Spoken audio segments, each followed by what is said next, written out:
ओम शांति। आज 24 जनवरी 2021 बाबा के अव्यक्त महावाक्य। मुरली का शीर्षक है ब्राह्मण जीवन का श्रृंगार पवित्रता। रिवाइज डेट है 17 अक्टूबर 1987। बाबा ने कहा है मुरली में कि जैसे कर्मों की गति अति गुह्य है, गहन है, वैसे ही पवित्रता की गति भी बहुत ही गुह्य है, बहुत ही गहन है। और विशेष 4-5 बातों पर बाबा ने पवित्रता के बारे में बताया है। सबसे पहली बात जो बाबा ने कहा कि हमारी वृत्ति में, हमारी दृष्टि में और हमारे वाइब्रेशंस से संबंध संपर्क में पवित्रता। दूसरी बात, मन वचन कर्म संबंध संपर्क और स्वप्न में भी पवित्रता। तीसरी बात, ये पवित्रता स्वाभाविक हो, सहज हो और सदा के लिए हो। और चौथी बात जो अंडरलाइन करने की बात है, और वो है बाबा ने कहा कि जो यथार्थ है वही पवित्रता है, जो यथार्थ नहीं है वह विकार है। और यथार्थ अर्थात जो युक्ति युक्त है और जो अर्थ सहित है। तो यदि अलबेलेपन में आकर हंसी मजाक में हमने ऐसे ही कुछ कह दिया और हमने कह दिया कि अरे कभी कभी तो हंसी मजाक चल जाता है, इतना तो चलता ही है, हमारा भाव नहीं था लेकिन हमने कह दिया, तो बाबा कहते ये भी अपवित्रता है, ये भी पवित्रता का खंडन करना है। अगर स्वप्न में भी किसी के प्रति भी अशुभ संकल्प भी आ गया तो बाबा कहते ये भी पवित्रता का खंडन है। तो बाबा कहते अगर स्वप्न में भी खंडन है तो उसका भी प्रभाव इतना श्रेष्ठ नहीं होता अगर पवित्रता नहीं है। तो आप सोचिए अगर कर्मों में हम खंडन करते हैं पवित्रता का तो उसका प्रभाव भी कितना ज़्यादा पड़ता होगा। क्योंकि बाबा कहते आप ही तो वो विशेष आत्माएं हो, आपके परिवर्तन से ही तो विश्व का परिवर्तन होता है। आपकी चढ़ती कला तो विश्व की चढ़ती कला, आपकी गिरती कला तो विश्व की गिरती कला। तो आप इतने महान विशेष आत्माएं हो, तो इतना ऊंचा सम्मान बाबा हमारा याद दिलाते हैं, हमें स्मृति दिलाते हैं और हमारे पवित्रता से श्रृंगार करते हुए बाबा कहते हैं कि आपकी पवित्रता का आधार ही है कि आप देवी देवता पूजनीय स्वरूप बनते हैं। और ये जो देवी देवताओं की पूजा होती है वो कितनी विधि पूर्वक होती है, वो सारा मदार है आपकी पवित्रता की स्टेज पर। तो सुने हम बाबा की इस पवित्रता की गुह्य गति को बहुत ध्यान से, और कैसे बाबा प्रेम से हमारा सम्मान भी पवित्रता का बताते हैं और साथ में गहरी बात इतनी सहज रीति से बता देते हैं प्रेम प्यार से। तो विशेष खास बाबा आज मेरे लिए मुरली सुना रहे हैं, अपने लिए हम मुरली सुने, खुद के लिए कोई भी दूसरा याद ना आए, नहीं तो वह भी पवित्रता का खंडन हो जाएगा। और बाबा ने मुरली में कह दिया है कि खंडित मूर्ति की पूजा नहीं होती, उसे तो म्यूजियम में रखा जाता है। इसलिए एक बाबा को सामने रखते हुए, और खास मेरे लिए मुरली है, ऐसे ध्यान से हम मुरली को सुनेंगे। आज बाप दादा अपने विश्व के चारों ओर के विशेष होवनार पूज्य बच्चों को देख रहे हैं। सारे विश्व में से कितने थोड़े अमूल्य रत्न पूजनीय बने हैं। पूजनीय आत्माएं ही विश्व के लिए विशेष जहान के नूर बन जाते हैं। जैसे इस शरीर में नूर नहीं तो जहान नहीं, ऐसे विश्व के अंदर पूजनीय जहान के नूर आप श्रेष्ठ आत्माएं नहीं तो विश्व का भी महत्व नहीं है। स्वर्ण युग, भी ध्यान से सुनिए ये बात बाबा की, बहुत ऊंचे सम्मान की बात है ये, कि स्वर्ण युग व आदि युग व सत्व प्रधान युग, ऐसा युग जिसका नाम है स्वर्ण युग, जिसको कहा गया आदि युग, जिसको कहा गया सतो प्रधान युग, नया संसार आप विशेष आत्माओं से आरंभ होता है ना ऊंचे सम्मान की बात, सबसे ऊंचा सम्मान। नए विश्व के आप आधार मूर्त पूजनीय आत्माएं हो। तो आप आत्माओं का कितना महत्व है। आप पूजनीय आत्माएं संसार के लिए नई रोशनी हो। अगर हम नहीं तो संसार में क्या है, क्योंकि हम नई रोशनी हैं, तो हम नहीं तो संसार में क्या है, अंधकार है। इतना महत्व है। बाबा कहते हैं हमारा, तो इतना ऊंचा सम्मान स्मृति स्वरूप बनेंगे तो उदासी रहेगी कभी, कभी दिल शिकस्त होगा, कभी डिप्रेशन में जाएंगे, कभी नहीं। बाबा कहते हैं स्मृति नहीं रहती ना, स्मृति का स्वरूप नहीं बनते ना, कि बाबा हमें किस नजर से देखते हैं। और प्रैक्टिकल है ये बात।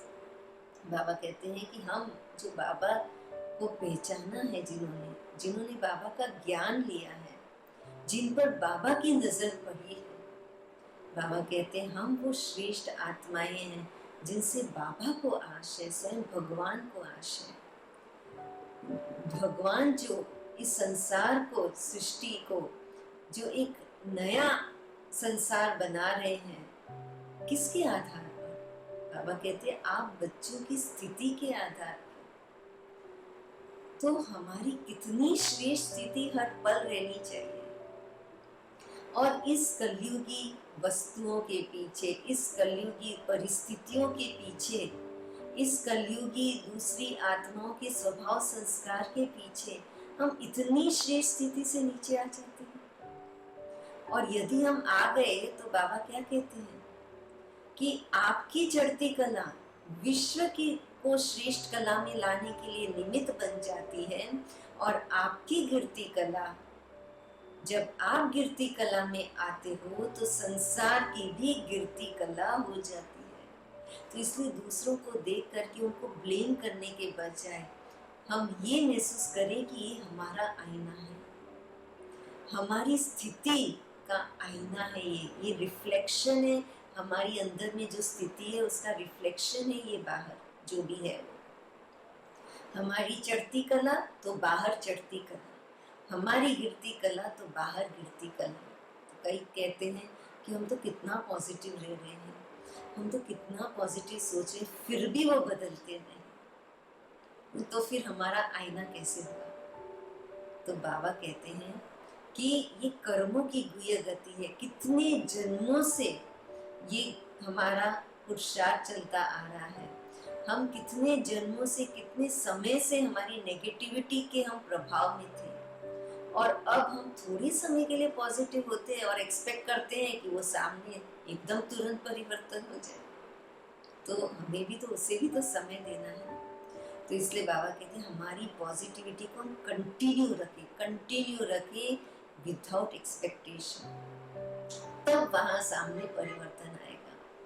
हम थोड़े समय के लिए रखते हैं और एक्सपेक्टेशन ज्यादा करते हैं, तो क्या होता है, फिर वो एक्सपेक्टेशन भी अपवित्रता का अंश हो जाता है। तो फिर और वापस हमारी पवित्रता खंडित हो जाती है, हम और गिरती कला में आ जाते हैं, क्योंकि दुखी हो जाते हैं। एक्सपेक्टेशन देखते हैं पूरी नहीं हुई, दुखी हो जाते हैं, तो और गिरती कला में आ जाते हैं। तो इसलिए बाबा कहते हैं बहुत बड़ी जवाबदारी है। जितने विशेष और महान आत्माएं हम बाबा हमें स्मृति दिला रहे, उतनी ही बड़ी जवाबदारी है हमारे सिर पर। तो इसलिए बाबा कहते हैं आप परिवर्तन होते हो तो विश्व भी परिवर्तन होता है। इतनी महान और महत्व वाली आप आत्माएं हो।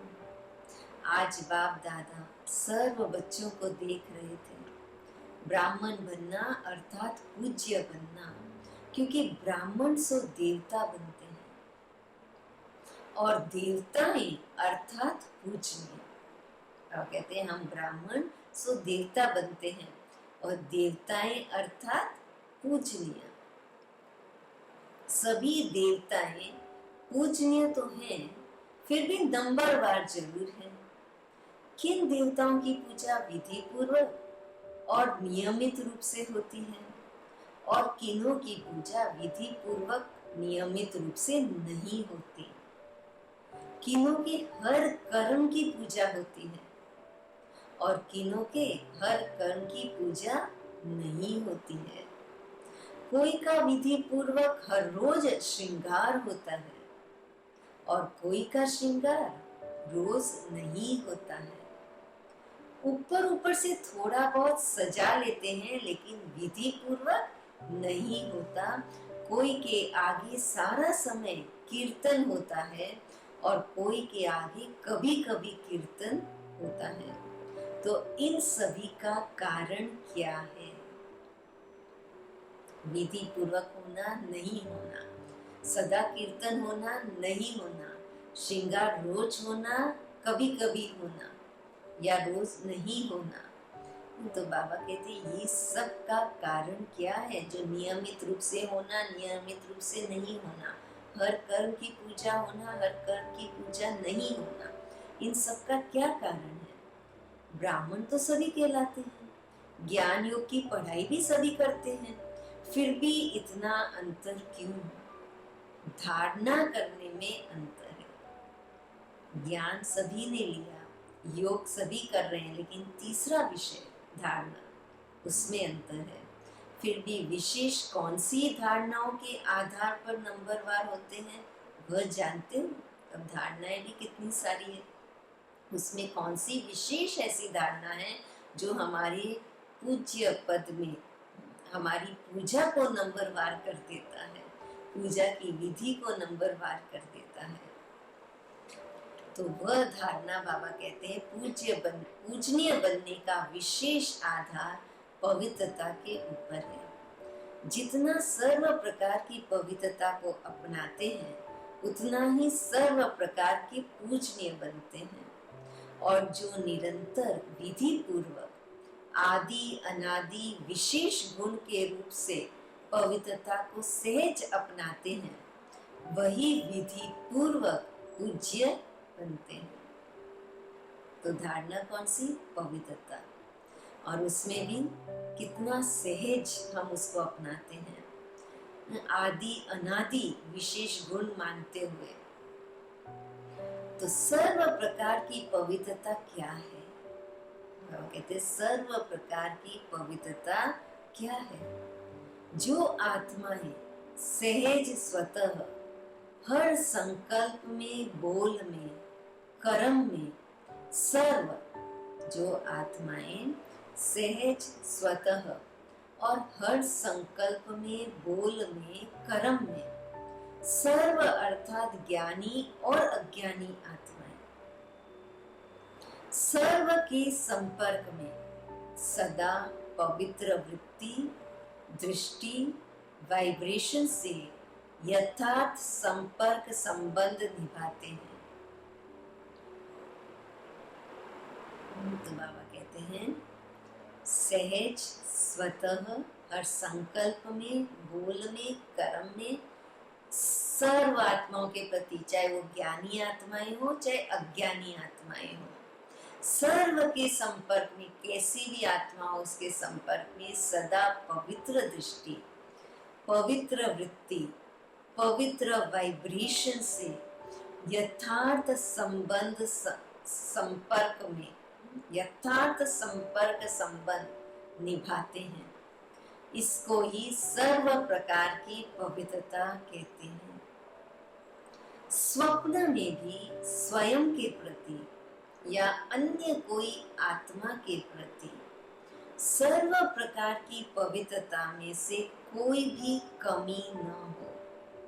और सर्व प्रकार की पवित्रता अर्थात बाबा ने क्या बताया? मन, वचन, कर्म, संबंध, संपर्क, स्वप्न में भी वृत्ति, दृष्टि, वाइब्रेशन से चाहे ज्ञानी चाहे अज्ञानी हर आत्मा के प्रति बाबा कहते हैं संपूर्ण पवित्र दृष्टि, वृत्ति, वाइब्रेशन हमारे हो।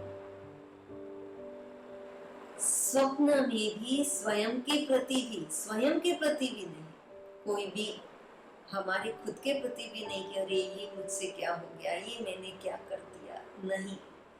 खुद के प्रति भी कोई पछतावा नहीं, खुद के प्रति भी कोई गिल्ट नहीं, खुद के प्रति भी कोई चिंता नहीं कि क्या होगा। तो बाबा कहते हैं स्वयं के प्रति व अन्य कोई आत्मा के प्रति सर्व प्रकार की पवित्रता में कोई भी कमी न हो। मानो स्वप्न में भी ब्रह्मचर्य खंडित होता है। वह किसी आत्मा के प्रति किसी भी प्रकार की ईर्ष्या व आवेश के वश कर्म होता है। ईर्ष्या या आवेश के वश भी कर्म होता है या बोल निकलता है। क्रोध के अंश रूप में भी यदि व्यवहार होता है तो इसको भी क्या कहेंगे, पवित्रता का खंडन माना जाएगा। सोचो, जब स्वप्न का भी प्रभाव पड़ता है तो साकार में किए हुए कर्म का कितना प्रभाव पड़ता होगा। इसलिए खंडित मूर्ति कभी पूजनीय नहीं होती।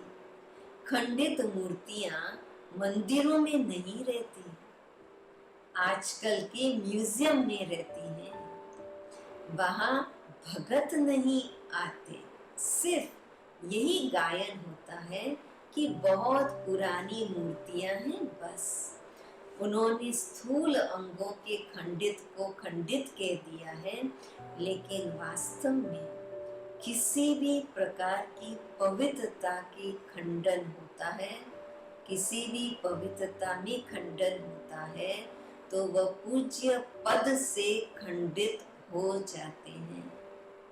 ऐसे चारों प्रकार की पवित्रता विधि पूर्वक है तो पूजा भी विधि पूर्वक होती है।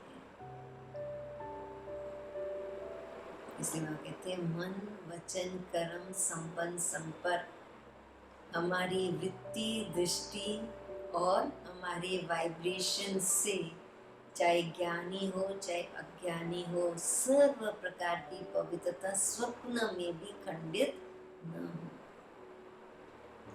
मन वाणी कर्म, कर्म में संबंध संपर्क आ जाता है और स्वप्न में भी पवित्रता, इसको कहते हैं संपूर्ण पवित्रता। चारों प्रकार की पवित्रता, मन वचन कर्म, कर्म में संबंध संपर्क आ गया और स्वप्न। कई बच्चे अलबेलरपन में आने के कारण चाहे बड़ों को चाहे छोटों को इस बात में चलाने की कोशिश करते हैं कि मेरा भाव तो बहुत अच्छा है लेकिन बोल निकल गया, वह मेरी एम लक्ष्य तो ऐसी नहीं थी लेकिन हो गया। वह कहते हैं कि हंसी मजाक में कह दिया अथवा कर लिया, तो यह भी चलाना है। इसलिए पूजा भी फिर कैसी होगी? अगर ऐसे चलाने जैसा व्यवहार कर लिया, कर्म कर लिया, हंसी मजाक में भाव नहीं था, लक्ष्य नहीं था, लेकिन बोल दिया, तो ये चलाना हो गया। तो बाबा कहते हैं फिर पूजा भी चलाने जैसी होती है। यह अलबेलापन संपूर्ण पूज्य स्थिति को नंबर वार में ले आता है। यह भी अपवित्रता के खाते में जमा होता है। सुनाया ना, पूज्य पवित्र आत्माओं की निशानी यही है, उनकी चारों प्रकार की पवित्रता स्वाभाविक, सहज और सदा होगी। उनको सोचना भी नहीं पड़ेगा, लेकिन पवित्रता की धारणा स्वतः ही यथार्थ संकल्प, बोल, कर्म और स्वप्न लाती है। यथार्थ अर्थात क्या? आप ध्यान से सुने, बाबा कह रहे यथार्थ अर्थात एक तो युक्तियुक्त और दूसरा यथार्थ अर्थात हर संकल्प में अर्थ होगा, बिना अर्थ के नहीं होगा। बोल और कर्म तो बात की बात, बाबा कहते संकल्प ही अर्थ सहित होगा, बिना अर्थ के संकल्प भी नहीं उठेगा। इसलिए बाबा ने कहा ना कि जिसका स्वाभाविक, सहज और सदा पवित्रता चारों प्रकार की रहेगी तो उसको तो सोचना भी नहीं पड़ेगा, उसका सोच भी यथार्थ होगा। ऐसे नहीं कि ऐसे ही बोल दिया, निकल गया, कर लिया, हो गया। ऐसे पवित्र आत्मा सदा हर कर्म में अर्थात दिनचर्या में यथार्थ युक्ति युक्त रहती है। इसलिए पूजा भी उसके हर कर्म की होती है, अर्थात पूरे दिनचर्या की होती है। उठने से लेकर सोने तक भिन्न भिन्न कर्म के दर्शन होते हैं। किसके? जो जिसका संकल्प भी यथार्थ है, अर्थ सहित है, युक्ति युक्त है। तो बाबा कहते हैं अगर ब्राह्मण जीवन की बनी हुई दिनचर्या प्रमाण कोई भी कर्म यथार्थ व निरंतर नहीं करते तो उसके अंतर के कारण पूजा में भी अंतर पड़ेगा। अमृत वेला उठना है, मुरली क्लास में बैठना है, सुनना है मुरली को रोज। उसके बाद बाबा कहते बाबा की याद में नाश्ता करना है, बाबा की याद में भोजन बना के भोजन ग्रहण करना है। हर घंटे में हर मिनट जो साइलेंस में रहना है। ट्रैफिक कंट्रोल की जो दिनचर्या बनी हुई है। तो बाबा कहते हैं जो भी दिनचर्या है और हर दिनचर्या हर कर्म को किस विधि से हमें करना है, किस आत्मिक स्थिति में रहकर करना है, कौन सा स्मृति स्वरूप बन करके हमें करना है, सब विधियां बाबा ने बता दी है। ऐसी विधि पूर्वक अगर हमारी दिनचर्या एक दिन नहीं, 2 दिन नहीं, 1 हफ्ता नहीं, 21 दिन नहीं, 1 महीना नहीं, लेकिन पूरा ही जीवन अगर वैसा है तो बाबा कहते हैं अंतर नहीं है जरा भी, संकल्प में भी अंतर नहीं है, तो फिर पूजा भी बिना अंतर के विधि पूर्वक हर कर्म की पूरे दिनचर्या की पूजा होगी। मानो कोई अमृत वेले उठने की दिनचर्या में विधि पूर्वक नहीं चलते तो पूजा में भी उनके पुजारी भी उसी विधि से नीचे ऊपर करते, उसी विधि में भी नीचे ऊपर करते पुजारी भी। अर्थात पुजारी भी समय पर उठकर पूजा नहीं करेगा, जब आया तब कर लेगा। अथवा अमृत वेले जागृत स्थिति में अनुभव अगर नहीं करते, कितनी बाबा ने रमणीकता से, हंसी हंसी में भी रमणीकता से बाबा ने बहुत गहरी बात बता दी पवित्रता की। तो बाबा कहते हैं कि अगर अमृत वेले, एक तो अगर हम समय पर उठे नहीं तो पुजारी भी समय पर नहीं उठेगा। अच्छा मान लीजिए कि अमृत वेले उठ गए, लेकिन उठने के बाद बाबा कहते हैं मानो कोई अमृत वेले उठने की दिनचर्या में विधि पूर्वक नहीं चलते तो पूजा में भी उनके पुजारी भी उस विधि से नीचे ऊपर करते, अर्थात पुजारी भी समय पर उठकर पूजा नहीं करेगा और जब आया तब कर लेगा। अथवा अमृत वेले जागृत स्थिति में अगर अनुभव नहीं करते, मजबूरी से उठने के बाद मजबूरी से व कभी सुस्ती से कभी चुस्ती के रूप में बैठते तो पुजारी भी मजबूरी से या सुस्ती से पूजा करेंगे, विधि पूर्वक पूजा नहीं करेंगे। ऐसे हर दिनचर्या के कर्म का प्रभाव पूजनीय बनने में पड़ता है। विधि पूर्वक न चलना, कोई भी दिनचर्या में ऊपर नीचे होना, यह भी अपवित्रता के अंश में गिनती होता है, क्योंकि आलस और अलबेलापन भी विकार है। जो यथार्थ कर्म नहीं है वह विकार है। तो अपवित्रता का अंश हो गया ना, इस कारण पूज्य पद में भी नंबरवार हो जाते हैं। तो फाउंडेशन क्या रहा? पूज्य पद का आधार, फाउंडेशन क्या रहा? पवित्रता। पवित्रता की धारणा बहुत महीन है। पवित्रता के आधार पर ही कर्म की विधि और गति का आधार है।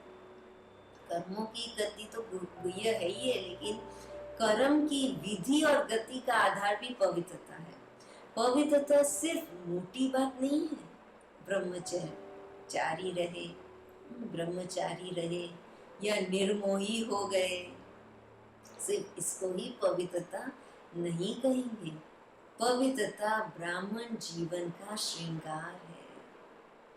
अब कितनी सुंदरता से बाबा हमारा श्रृंगार कर रहे हैं, तो इसलिए विशेष अपने आप को बाबा के सामने, बाबा की सजनी बनकर बैठे और देखिए कैसे बाबा हमारा पवित्रता से श्रृंगार करते हैं। बाबा कहते हैं हर समय पवित्रता के श्रृंगार की अनुभूति चेहरे से, चलन से औरों को हो, दृष्टि से।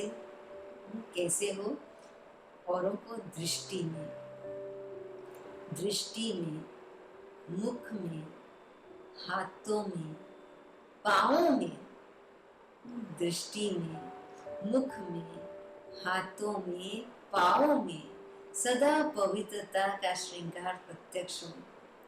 कोई भी चेहरे तरफ देखे तो फीचर से उन्हें पवित्रता का अनुभव हो। जैसे और प्रकार के फीचर्स वर्णन करते हैं ना, कहते हैं जैसे और प्रकार के फीचर्स वर्णन करते हैं, तो ऐसे बाबा कहते हैं यह वर्णन करे कि इनके फीचर से ही पवित्रता दिखाई देती है। नैनों में पवित्रता की झलक है, मुख पर पवित्रता की मुस्कुराहट है, और कोई भी बात उन्हें नजर न आए, इसको कहते हैं पवित्रता के श्रृंगार से श्रृंगारी हुई मूर्त। समझा? पवित्रता की तो और भी बहुत गुह्यता है, वो फिर सुनाते रहेंगे। जैसे कर्मों की गति गहन है, पवित्रता की परिभाषा भी बड़ी गुह्य है, और पवित्रता ही फाउंडेशन है। अच्छा, आज गुजरात आया है। गुजरात वाले सदा हल्के बन नाचते और गाते रहते हैं, चाहे शरीर में कितने भी भारी हो, लेकिन हल्के बन नाचते हैं। गुजरात की विशेषता है सदा हल्के रहना, सदा खुशी में नाचते रहना, और बाबा के व अपने प्राप्तियों के गीत गाते रहना। बचपन से ही नाचते गाते अच्छा है। ब्राह्मण जीवन में क्या करते हो?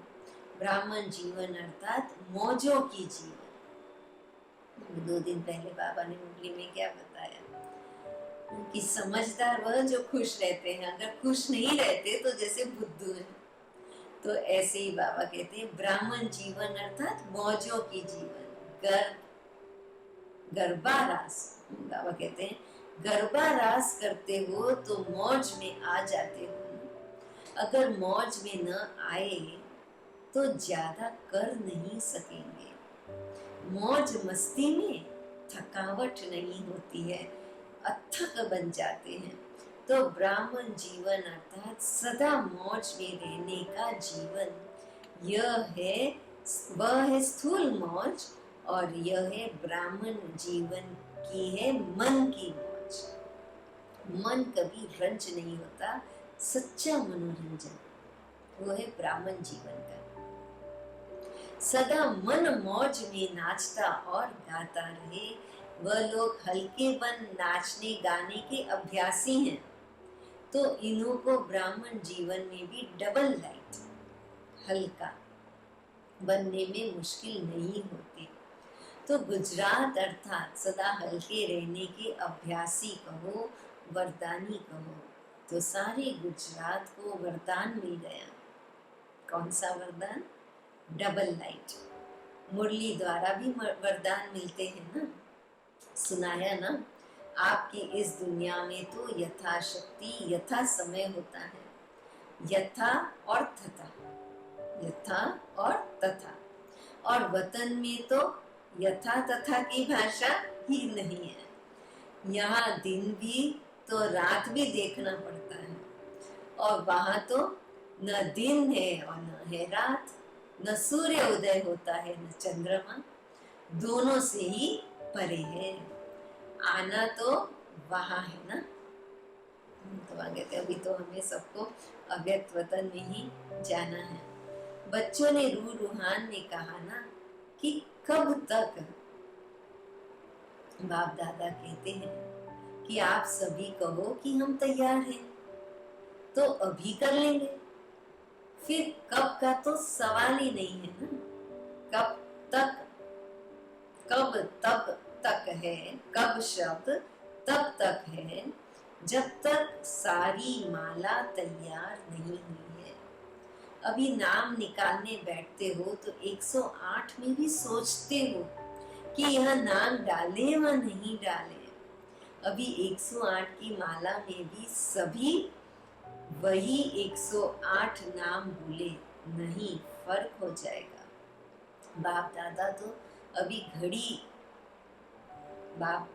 अभी घड़ी ताली बजावे, अभी इस घड़ी अगर ताली बजावे और ठकाठक शुरू हो जाएगी।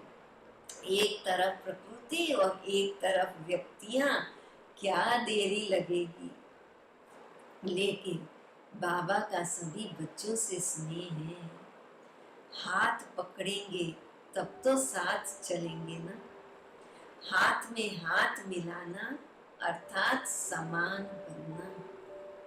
आप कहेंगे सभी समान अथवा सभी तो नंबर 1 बनेंगे नहीं, लेकिन नंबर 1 के पीछे नंबर 2 होगा। अच्छा, बाप समान नहीं बने, लेकिन नंबर 1 दाना जो होगा वह समान होगा।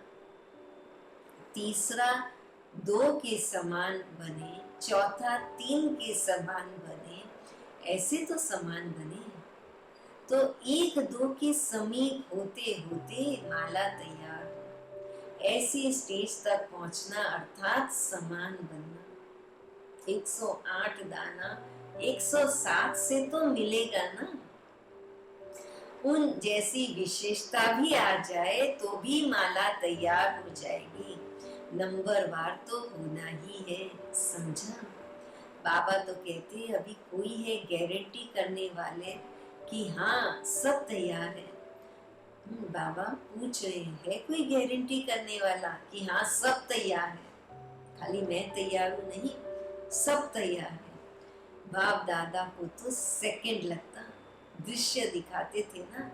ताली बजाई और परियां आ गई। ऐसी बात कहते हैं बाबा को क्या देरी लगेगी, अभी ताली बजाया और ठकाठक प्रकृति शुरू हो जाएगी, सारे व्यक्तियों के द्वारा भी सब शुरू हो जाएगा। अच्छा, चारों ओर की परम पूज्य श्रेष्ठ आत्माओं को किसको देख रहे हैं बाबा, कैसे बच्चों को देख रहे हैं। चारों ओर के परम पूज्य श्रेष्ठ आत्माओं को, सर्व संपूर्ण पवित्रता के लक्ष्य तक पहुंचने वाले तीव्र पुरुषार्थी आत्माओं को, सदा हर कर्म में विधि पूर्वक कर्म करने वाले सिद्धि स्वरूप आत्माओं को, सदा हर समय पवित्रता के श्रृंगार में सजी हुई विशेष आत्माओं को बाप दादा का स्नेह संपन्न याद प्यार स्वीकार हो। हम सभी रूहानी बच्चों की भी रूहानी बाप दादा को विशेष याद प्यार और गुड मॉर्निंग। पार्टियों से मुलाकात। पहली बात है, विश्व में सबसे ज्यादा श्रेष्ठ भाग्यवान अपने आप को समझते हो। आज बाबा ने शुरुआत में ही क्या कहा कि इस सृष्टि की आरंभ ही आप विशेष आत्माओं से होती है। तो श्रेष्ठ भाग्यवान अपने आप को समझते हो। सारा विश्व जिस श्रेष्ठ भाग्य के लिए पुकार रहा है कि हमारा भाग्य खुल जाए, आपका भाग्य तो खुल गया। तो बाबा के बच्चे बोलेंगे कि हमारा भाग्य खुल जाए, भगवान मिल गया, भगवान ने हमें चुन लिया, तो हमारा भाग्य तो खुल ही गया। इससे बड़ी खुशी की बात और क्या होगी। भाग्य विधाता ही हमारा बाप है। ऐसा नशा है ना, इससे बड़ा और क्या भाग्य हो सकता है कि भाग्य विधाता बाप जो सबका भाग्य लिखने वाला, भाग्य का विधाता जो है वो स्वयं हमारा है, हमारा पिता है। इससे बड़ी खुशी की बात और क्या, हमारा तो भाग्य खुल ही गया। तो ऐसा नशा है जिसका नाम ही है भाग्य विधाता, उसका भाग्य क्या होगा। बाबा ने हमें मास्टर भाग्य विधाता बना दिया, तो बाबा कहते उसका भाग्य क्या होगा। इससे बड़ा भाग्य कोई हो सकता है। तो सदा यह खुशी रहे कि भाग्य तो हमारा जन्म सिद्ध अधिकार है। क्या खुशी रहे कि भाग्य तो हमारा जन्म सिद्ध अधिकार हो गया। बाबा के पास जो भी प्रॉपर्टी होती है, बाप के पास जो भी प्रॉपर्टी होती है, बच्चे उसके अधिकारी होते हैं। तो भाग्य विधाता के पास क्या है? भाग्य का खजाना है। उस खजाने पर आपका अधिकार हो गया तो सदैव वह मेरा भाग्य और भाग्य विधाता बाप। तो क्या गीत गाने हैं, वह मेरा भाग्य और मेरा भाग्य विधाता बाप। यही गीत गाते खुशी में उड़ते रहो। जिसका इतना श्रेष्ठ भाग्य हो गया उसको और क्या चाहिए। भाग्य में तो सब कुछ आ गया। भाग्यवान के पास तन मन धन जन सब कुछ होता है। श्रेष्ठ भाग्य अर्थात अप्राप्त कोई वस्तु नहीं, कोई अप्राप्ति नहीं। मकान अच्छा चाहिए, कार अच्छी चाहिए नहीं। जिसको मन की खुशी मिल गई उसे सर्व प्राप्तियां हो गई। कार तो किया लेकिन कारून का खजाना मिल गया। कोई अप्राप्त वस्तु है ही नहीं, ऐसे भाग्यवान हो। कार तो किया, कारून का खजाना मिल गया। कोई अप्राप्त वस्तु नहीं, ऐसे भाग्यवान हो। विनाशी इच्छा क्या करेंगे। जो आज है कल है ही नहीं, उसकी इच्छा क्या रखेंगे। इसलिए सदा अविनाशी खजानों की खुशियों में रहो तो अब भी है और साथ में भी चलेगा। यह मकान, कार व पैसे साथ नहीं चलेंगे, लेकिन यह अविनाशी खजाना अनेक जन्म साथ रहेगा। कोई छीन नहीं सकता, कोई लूट नहीं सकता। स्वयं भी अमर बन गए और खजाने भी अविनाशी मिल गए। जन्म जन्म यह श्रेष्ठ प्रारब्ध साथ रहेगी। कितना बड़ा भाग्य है जहाँ कोई इच्छा नहीं, इच्छा मात्रम अविद्या है। ऐसा श्रेष्ठ भाग्य भाग्य विधाता बाप द्वारा प्राप्त हो गया। वारे मेरा भाग्य, वारे भाग्य विधाता मेरा बाप। हम खुद अजर अमर अविनाशी, हमारे पास खजाना जो है वह अविनाशी। तो कार चाहिए, अच्छा मकान चाहिए, पैसे चाहिए नहीं, कोई इच्छा नहीं। इच्छा मात्रम अविद्या स्थिति, अप्राप्त कोई वस्तु नहीं उस बाबा के कारून के खजाने में। ऐसी स्थिति बाबा कहते हैं ये अविनाशी खजाना जन्म जन्म तक साथ चलेगा। बाकी सब विनाशी है, आज है कल नहीं है। तो उसका होना कोई भाग्यशाली होना नहीं है, पर ये अविनाशी खजाना होना, स्वयं भगवान भाग्य विधाता हमारा होना। तो वह कहते हैं उनके ज्ञान गुण शक्तियां हमारा खजाना होना, ये हमारा सदा काल का भाग्य होना है, ये भाग्यशाली होना है। दूसरी बात, अपने को बाप के समीप रहने वाली श्रेष्ठ आत्माएं अनुभव करते हो। बाप के बन गए, यह खुशी सदा रहती है। दुख की दुनिया से निकल सुख के संसार में आ गए। दुनिया दुख में चिल्ला रही है और आप सुख के संसार में, सुख के झूले में झूल रहे हो। कितना अंतर है। दुनिया ढूंढ रही है और आप मिलन मना रहे हो।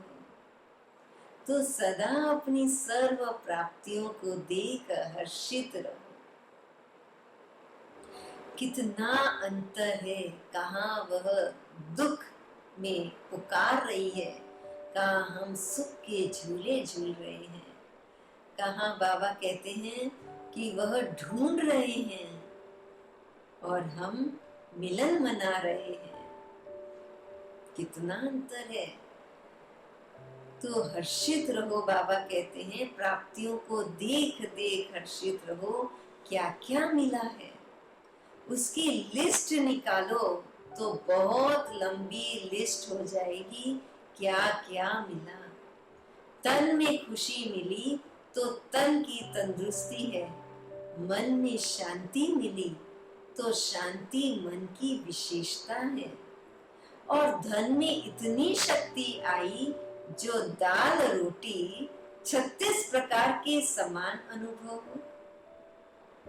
ईश्वरीय याद में दाल रोटी भी कितनी श्रेष्ठ लगती है। दुनिया के 36 प्रकार हो और आपकी दाल रोटी हो तो श्रेष्ठ क्या लगेगा। दाल रोटी अच्छी है। बाबा पूछ रहे हैं दाल रोटी अच्छी है ना। क्यों? क्योंकि प्रसाद है। जब भोजन बनाते हो तो याद में बनाते हो, याद में खाते हो तो प्रसाद हो गया। प्रसाद का महत्व होता है। आप सभी रोज प्रसाद खाते हो। प्रसाद में कितनी शक्ति होती है। तो तन मन धन सभी में शक्ति आ गई। इसलिए कहते हैं अप्राप्त नहीं कोई वस्तु ब्राह्मणों के खजाने में। तो सदा इन प्राप्तियों के सामने रख खुश रहो, हर्षित रहो। अच्छा, वरदान है कर्म द्वारा गुणों का दान करने वाले डबल लाइट फरिश्ता।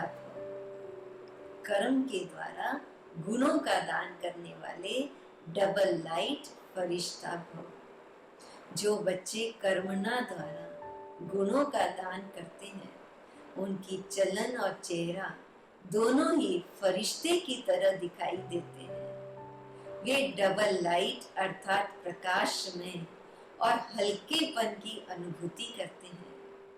उन्हें कोई भी बोझ महसूस नहीं होता है। बहुत हल्कापन, एकदम डबल लाइट, वो प्रकाश भी और हल्कापन भी, डबल लाइट का अनुभव। हर कर्म में मदद की महसूसता होती है, जैसे कोई शक्ति चला रही है। हर कर्म द्वारा महादानी बनने के कारण उन्हें सर्व की आशीर्वाद।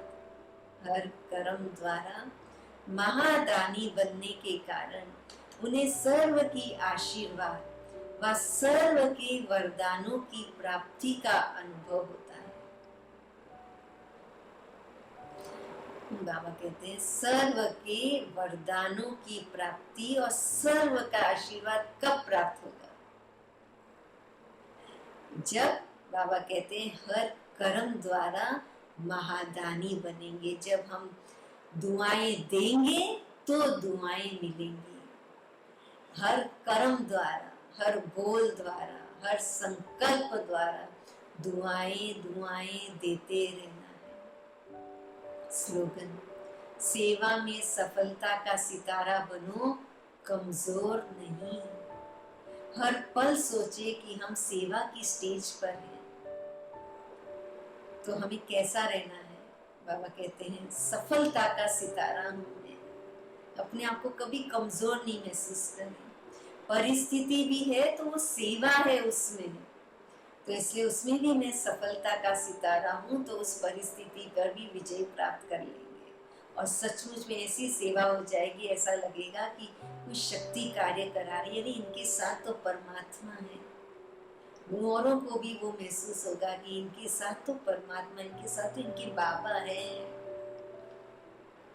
और विश्वास उनका भी फिर बाबा में जागृत होगा। तो बाबा कहते हैं कमजोर नहीं बनो। अच्छा, ओम शांति।